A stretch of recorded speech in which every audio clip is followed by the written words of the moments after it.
সংখ্যা দিয়ে মুসলমানের বিজয় হয় না।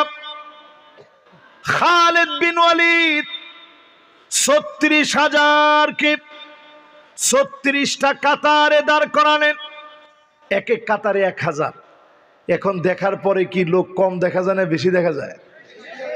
১,০০০ করে যখন দাঁড়াইছে, বিশাল বাহিনী, মাঝখানে সবচেয়ে পারদর্শী যোদ্ধা যারা, উনাদের দলকে নাম দিলেন কলবুন, সবচেয়ে পরীক্ষিত যোদ্ধা। আরেক গ্রুপকে নাম দিলেন মাইমানা, ডান দিকের গ্রুপ। আরেক গ্রুপের নাম দিলেন মাইসারা। খালিদ বিন ওয়ালিদ বক্তব্য দিলেন, আজ হয় আমরা ময়দানে একজন একজন করে সবাই শহীদ হয়ে যাব, রক্তগুলা রঞ্জিত হবে, শাহাদাতের পেয়ালা পান করে নিব, আর না হয় বিজয়ের বেশে ফিরব, একজন কাপুরুষের পরিচয় দিব না। চতুর্দিকের অমুক সম্রাট তার কাটা দিয়ে বেড়া লাগায় রেখেছে, মুসলমানদেরকে ঝুলায় রাখবে।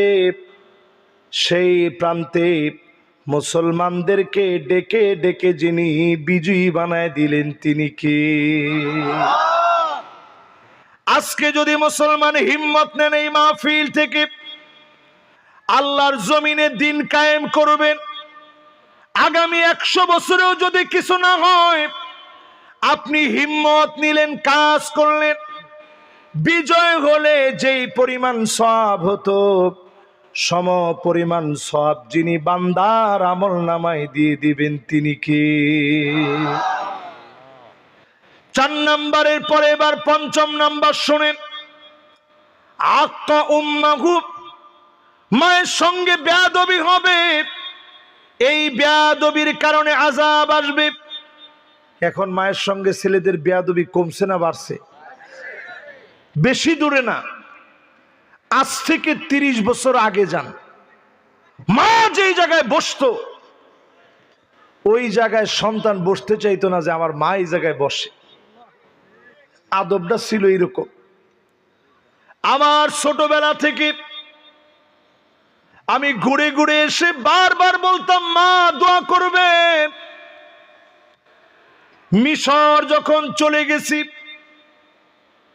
পরীক্ষা আসলে মনের ভিতরে চাপ মেরে ধরতো, মা তো অনেক দূরে, কেমন করে বলবো মা দোয়া করবে।